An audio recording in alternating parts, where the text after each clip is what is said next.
Greetings, everyone. This is Rock and Roll Spot Connection with the Weekly Comic Book Wrap-Up. We've covered all this week's Marvel books so far. Now it's time to move on to this week's DC books, starting with Batgirls, number 8. Where we left off, spoiler, and Cassandra, Stephanie and Cassandra were outside the Iceberg Lounge, basically playing the part of Oracle, while Babs and Babs went inside the club to basically get an idea of what exactly is going on and trying to find Seer, who had been kidnapped by the Saints.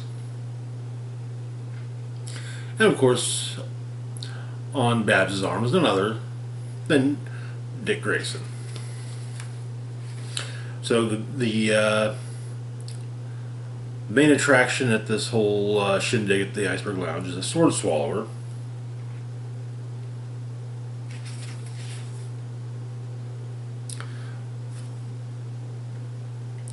The Batgirls have got a CC captured, but all is not as it seems. It looks like he has a recording device in his mask. The Batgirls give Nightwing and Babs the basically locate how to get exactly to where it is they're heading, and they get down to the sub basement. They run afoul of Valentine of the Saints, who Nightwing fights, and who Nightwing takes on while Babs goes after Seer.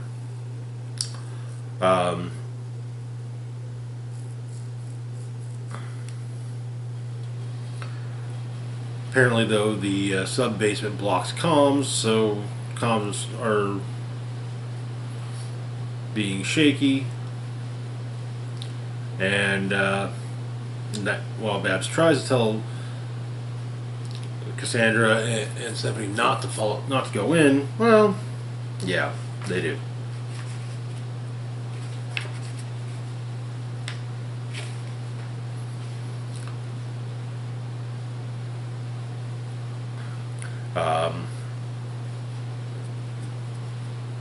Cassandra and Stephanie have to deal with the sword swallower.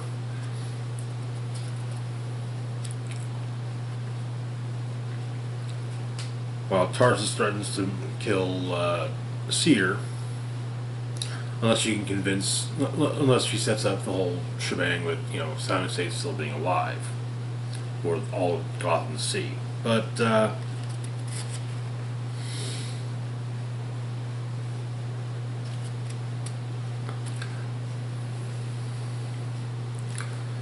Seer's rescue is saved. The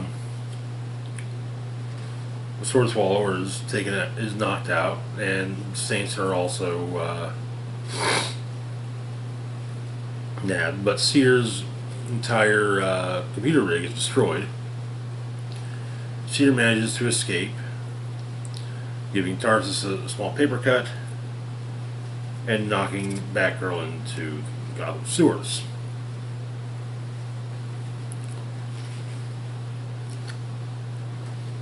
They trudge through, and afterwards,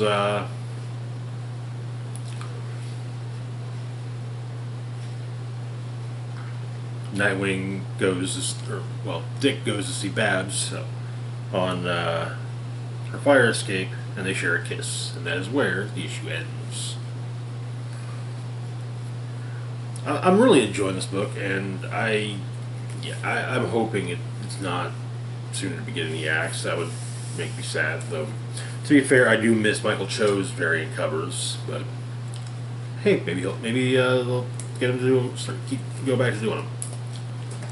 Fingers crossed, Anyway, moving on to our next book, we've got I Am Batman number 11. Where we'd left off, Batman and Detective Chubb and her team had managed to stop Man Ray from assassinating the mayor. However, a loyalist to the late police commissioner, opted instead to try and take justice into his own hands, and was poised to execute Man Ray when Detective Chubb shot him, stopping him, clipping him basically, getting him in the arm. Both Detective Keenan and Detective Chubb are interviewed by Internal Affairs, and the mayor is interviewing a prospective new police commissioner, Renee Montoya, who sees the fact that she's being offered the position as virtue signaling, basically making it a bit of a calculated move. The previous police commissioner was racist, sexist, and homophobic, so the way Montoya sees it is they're trying to virtue signal by offering the position to a queer female presenting Latinx.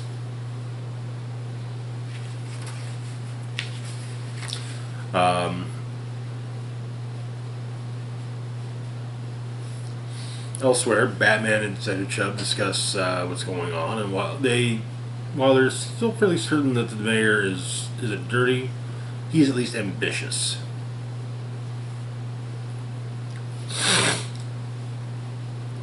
At the Fox family condo, Tamara has finally finished her physical therapy regimen and is looking more herself, though she does have to use a cane for the time being. Tiffany, however, is not too happy about things, and some things, as Mrs. Fox is wanting to get her husband Lucius and her other son Luke to join them in New York, but Tiffany doesn't want Luke around. At Battery Park, Montoya meets with Chubb, basically telling her that, hey, explaining that she didn't send Chubb to New York to get rid of a problem. She did it to help Chubb. That way, Chubb doesn't have to deal with an IA investigation. Though now it looks like she's going to have to deal with another one, so maybe the problem's her. Chubb gets a call from her partner, Detective Whitaker. He's got a CI is willing to inform her crew running ghost guns in New York. He's got info, and so Whitaker's gonna pick up Chubb, and I'll go to it. Mrs. Fox has a talk with the mayor.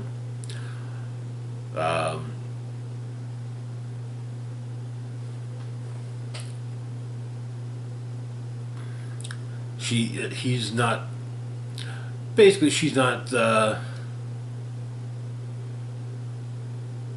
standing around singing and giving press conferences singing the mayor's praises. Well, that's kind of a problem for him, as he explains that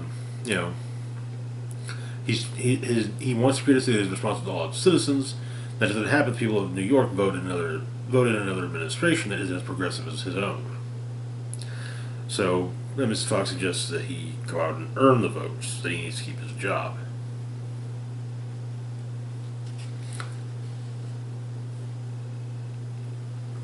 Tiffany and Tamara talk about things. Apparently, Tiffany is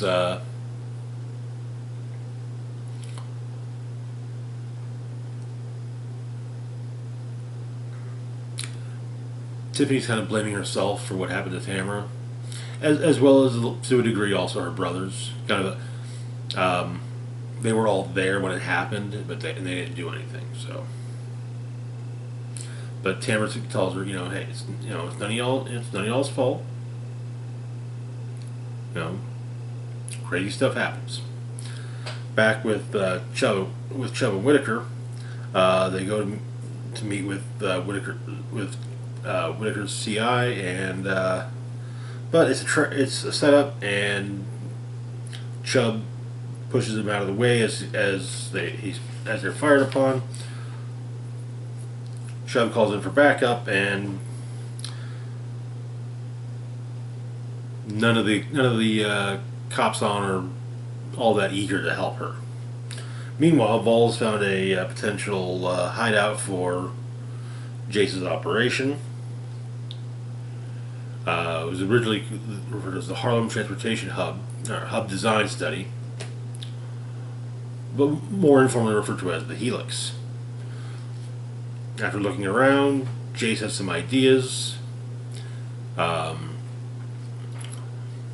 It's explained that it has 3 floors on rotating platforms, can be locked off and secured from each other. Sub-level is direct access to subway tunnels. Mid-level is hardwired. They can use it for data communications and keep it firewalled. On street level, Jace is thinking they could make it a satellite office for Vol thinks they could make it a satellite office for Mrs. Fox's impact fund. As Vol's trying to talk Jace into it, though, he's informed of the attack on Chuba Whitaker. As Batman, he goes in and saves Chuba Whitaker, and the gunrunners surrender. Back at the station, Chubb punches Keenan in the face and basically says that the last time she pulled her gun on him, it was justifiable. The next time, it's gonna be straight up murder. And also tells her to keep clear of her, and her people. In the Bronx, the mayor's meeting with an old associate of his, wondering if there actually is,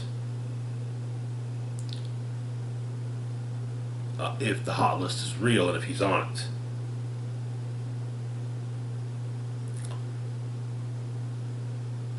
However, this associate, referring to himself as Mr. Dreadful, basically tells the mayor not to call on him again. The whole thing was being watched from the shadows, however, by Batman, who himself was being unknowingly watched by the Question, Renee Montoya, who wanted to know who really murdered Anarchy. And that is where the issue ends. And I gotta say, okay, so since I've gotten back into the Bat books in the last few years, a problem I have had is the fact that Renee Montoya is kind of just got put back into the position of, oh yes, Renee's a cop. Way back in the mid-2000s, during the 52 Maxi series, Renee Montoya became the Question, and Vic Sage passed away, and for a while she was the Question, and then the new 52 came along and made the Question into something completely different, and someone completely different. So, and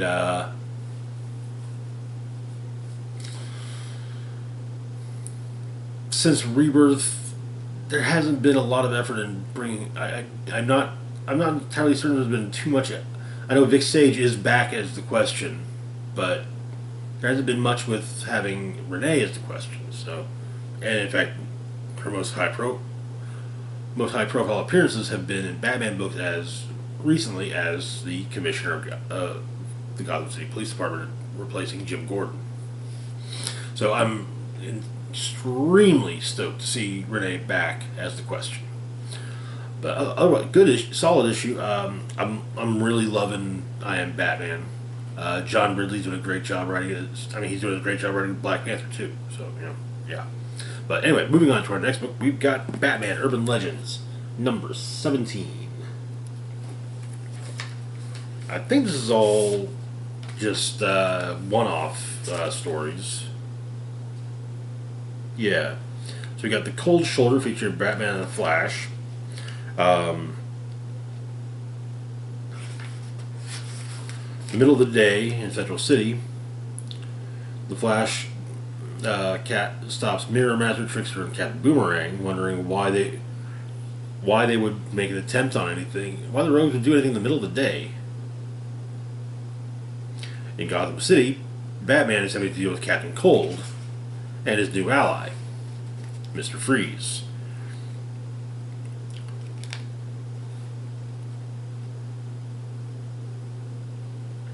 They're looking to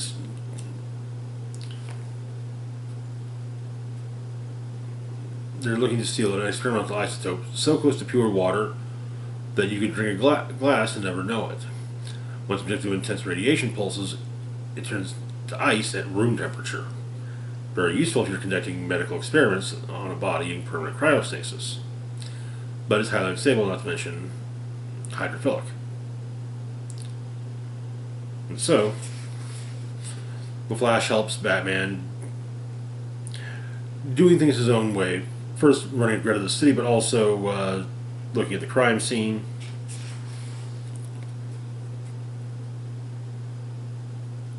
Cold is chafing under Freeze's leadership, Freeze being a bit of a snob.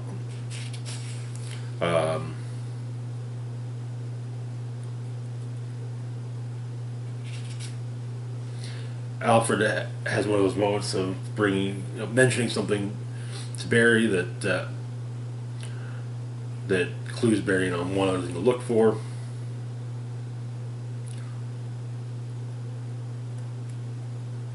Cold betrays Freeze and helps Batman and Flash stop him. Barry's able to stop the isotope from spreading through the city's water supply. Freeze is taken back to Arkham, and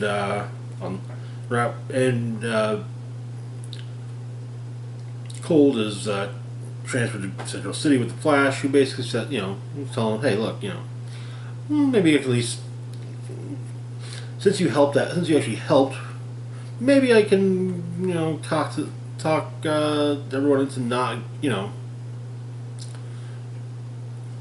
maybe you'll be able to talk out of another stay in Iron Heights, which is where the story ends. Fun little story.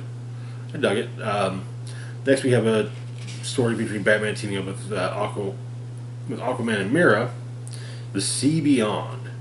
Mira has found a Joker fish, and though first turns out that the fish are have quieted down quite a bit to Aquaman. Aquaman and Mira lead Batman where they need to go. There's an ancient myth about the sea beyond, but Batman, Aquaman, and Mira plow through, and turns out the myth is more of it's a lie, basically, just designed to keep it a part of the sea partitioned off for this ancient aquatic creature. But Aquaman's able to communicate with it, and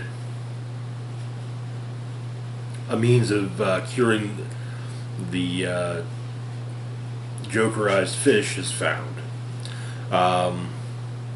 But yeah, Batman goes back to Gotham. It was a good story. I will admit to not enjoying how the artist Serge Acuna drew Mira, but that's a little thing.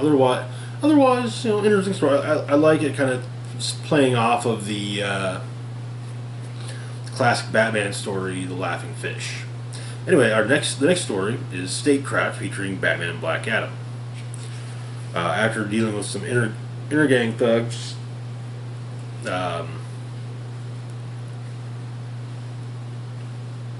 Hawkman comes to talk to Batman. Apparently, this is shortly after Black Adam took over Kahndaq, and Hawkman explains that everyone, the JSA tried to prevent him from taking power, but it didn't work. But as in Kahndaq, Adam Smasher explains that there are those against that stand against Black Adam's reign, and um, Black Adam sends Adam Smasher to deal with them. Batman goes to see Black Adam, and the two of them end up fighting, with Black Adam first saying Shazam to get him to stop. Now, it should be noted that Hawkman told Batman that there isn't some secret trick to beating Black Adam. There's no kryptonite. You can't convince him to say his name backwards or something like that. No, you just have to deal with him. But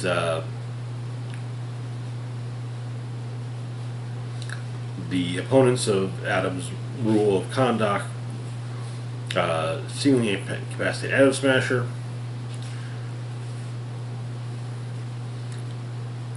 Batman's able to hold his own against Adam, but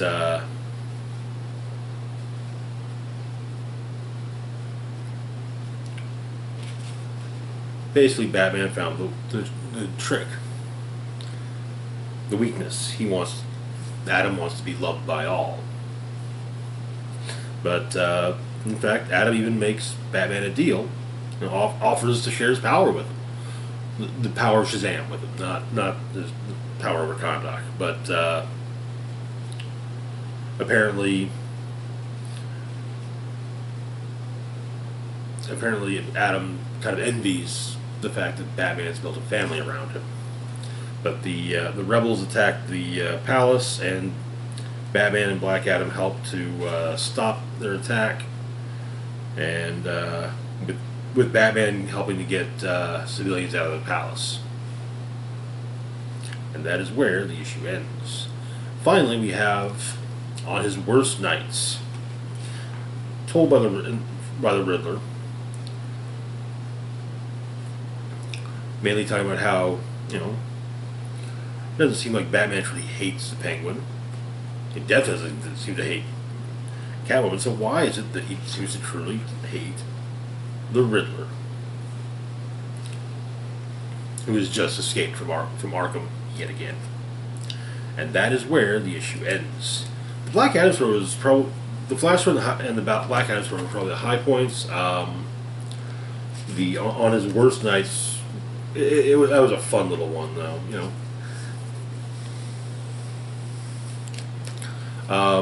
The Aquaman story, like I said, the art, the way Mira was drawn was detrimental, but otherwise interesting story. Nice little postscript to the Laughing Fish. Moving on to our next book, we've got Dark Crisis, Worlds Without a Superman, or Worlds Without a Justice League, Superman. So this is just an alternate universe tale, another Earth. Our first story centers on John and Clark Kent. Chapter 1, 13. Apparently, John Kent can hear from galaxies, from universe or solar systems away. But he's Superboy and but dresses like Robin, and is Batman's sidekick. But and John's very much a 13-year-old. At 14, he continues to hear. His hearing continues to be what it is, and he tells his dad about it.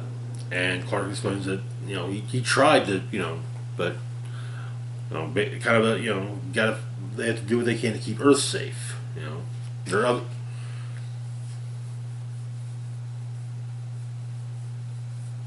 But at 15, there was a point where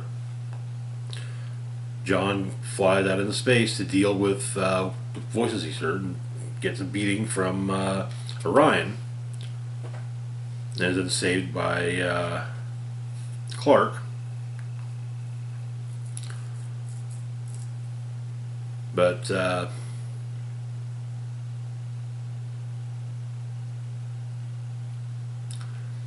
And again, Clark explains they've got to say, keep Earth safe, no, because no one, you know, they can't focus on everything else. At 16, John's given a super cycle, told to stay in Earth orbit though. At 17, John returns home from a fight with Orion, badly beaten and bloodied. Lois reminds Clark that, John's not him. And who he is that's who he is. And at 18, John goes off into space on his supercycle to fight Orion, Darkseid, and it says that he'll try and check in every year. And that's where the story ends. We got a backup story featuring Aquaman.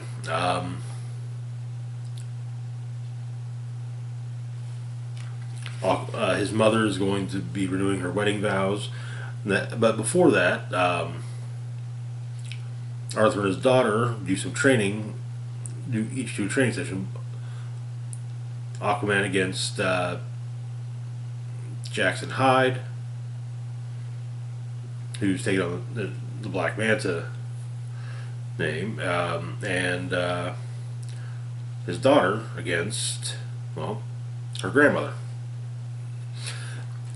On the surface, where Aquaman's parents were to be renewing their vows, however, the shapeshifter known as Charlatan is impersonating one of the caterers and has planted bombs throughout the venue. Flash, Aquawoman's partner, shows up and they explain that Charlatan's there, set bombs all over the place. The wedding goes off without the renewal of vows goes off without a hitch. Flash is able to disarm the bombs and deliver Charlatan to the Currys. He's promptly punched, and Aquaman sings at the post-ceremony reception. But it turns out to have all been a dream. And that is where the issue ends. So for the first Worlds Without a Justice League one shot, that definitely an interesting one. I think it would have been a little better maybe if instead of the backup story focusing on Aquaman, the backup story had focused on one of the other League members that was killed in Justice League 75. Perhaps Zatanna or Martian Manhunter. But anyway, moving on to our next book, we've got Future State Gotham, number 15. Where we left off, Damian Wayne had returned to Gotham as Batman 666 and had run into, apparently, his father. Though not actually Batman. It was, in fact, Hush masquerading as Batman. Dick Grayson is using massive amounts of brain to see the future, and is alienating the rest of the Bat family, including Jace, whom he beat the hell out of. So Jason Todd is searching through the various satellite Bat caves, looking for imposter Batmans, and runs into, Bruce and Talia. Bruce isn't happy that Jason's working for the magistrate. Jason's still fairly certain that it's Hush, and not Bruce.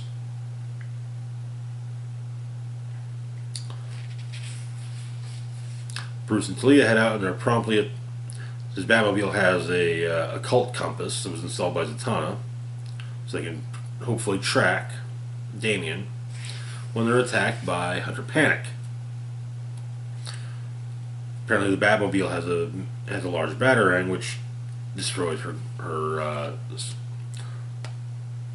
sky cycle. Damian explains how he spent what seemed to be years in hell trying to find his father, only to be informed that his father wasn't there. He made allies, most notably Etrigan and Grifter, and Grifter was able to help him get back to Earth. But now Hush and Damian stand in the bat-shaped crater, and Hush explains that the three replacement Batmen from the beginnings of the Grant Morrison's run on Batman have seemingly returned in new guises to destroy everything that Bruce has built in the city. They were the ones responsible for the bat-shaped crater. The ones he's basically the people he's referred to are Bruce, Jace, and Nightwing. Nightwing meets with the rest of the Bat family. They try to stage an intervention, which leads to a fight.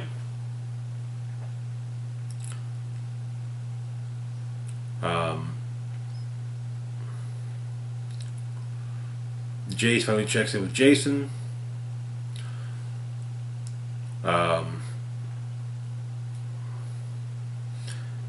There's apparently multiple imposter Batmans. When Batarang comes flying at Jace, hitting him, a Batarang thrown by Damian. And that is where the story ends. We've also got a backup story, Hunter or Hunted. Originally appeared in an issue of I want to say it's Urban Legends. I think it's supposed to be at least adjacent to the future. One of the Future State minis. That or to Fear State, but it's a Cassandra Cain centered story that has her on the run from the magistrate and evading them rather handily. But yeah, that's where the issue ends. I get the feeling that they're trying to have Future State bleed into the future that we saw in issue number 666 of Batman years and years ago. We got a infernally empowered Damian Wayne as taking on the mantle of Batman. And, yeah. So, it does kind of seem like maybe that's the direction they're kind of going in. Or it could simply be that's the direction they're going in. And, well, various Gotham heroes that have to stop this. Moving on to our last book for the week, we've got Rogues, number 3. Where we left off, the Rogues made it to Gorilla City and were casing the bank, Gorilla City's bank, when Captain Cold got taken prisoner by one of the Gorilla City police officers. So we begin in Central City at Cold's trailer. The DEO is looking through it and trying to figure out where Cold is in Gorilla City. Sam, the gorilla that took Cold in, is asking just what it is Cold's up to.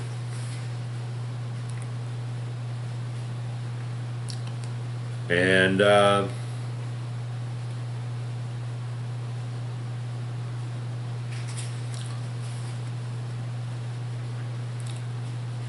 Sam opts to help him for a price, though.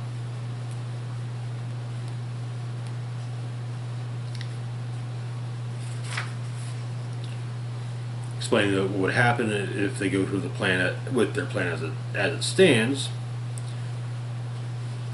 They can't get it. They won't be able to get in the vault, and by the time they escape, well, they'll get out just in time to be eaten alive.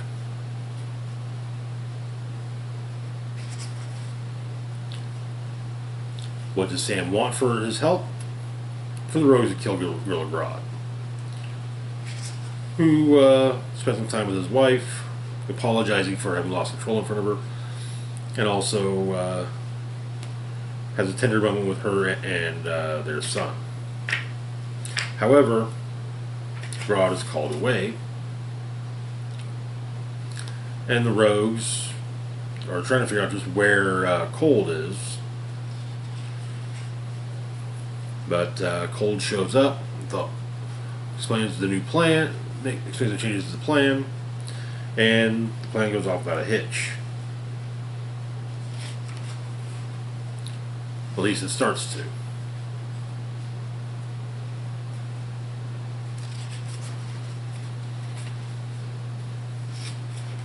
They get into the vault, and it's a ton of gold.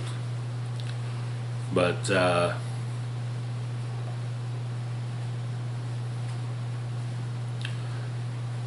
Heatwave, Bronze Tiger, and Golden Glider deal with the security guards, while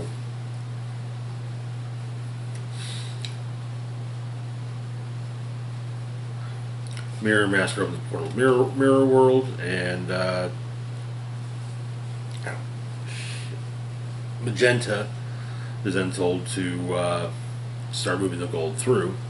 Sam, however, is informed that one of the other, someone else in Grodd's administration has added additional security to the bank without telling Sam.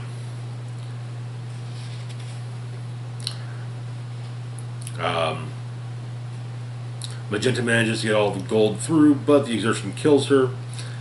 Mirror Master refuses to continue helping. When the gorilla cops show up through the back door,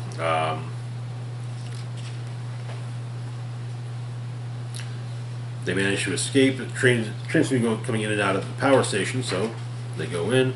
Turns out, Grodd's money is actually because he's the biggest drug lord in the world.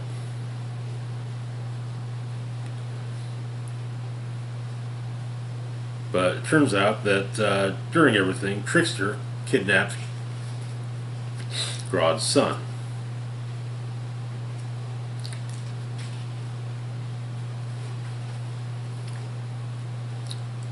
Because for everything, for all the crap he's pulled during the whole thing. Golden Glider slits his throat with her skates.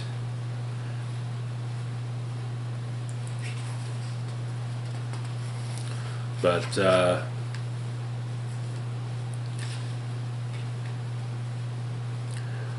Grodd's wife explains to Grodd that their son's been kidnapped. When Sam shows up, and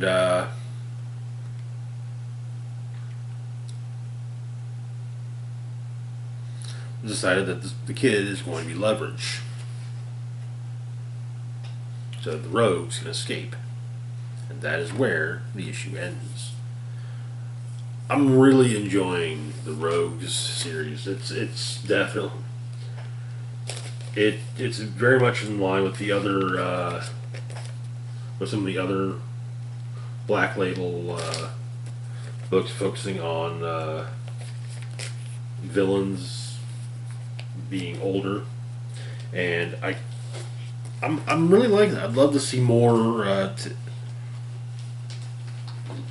more books of a similar vein from DC's Black Label line, and I hope that continues. So I'd be curious to see some of the other various villains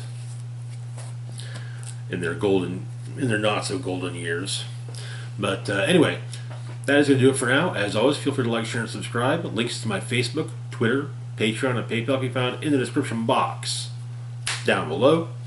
This is Rock and Roll Spock signing off, saying live long and rock hard.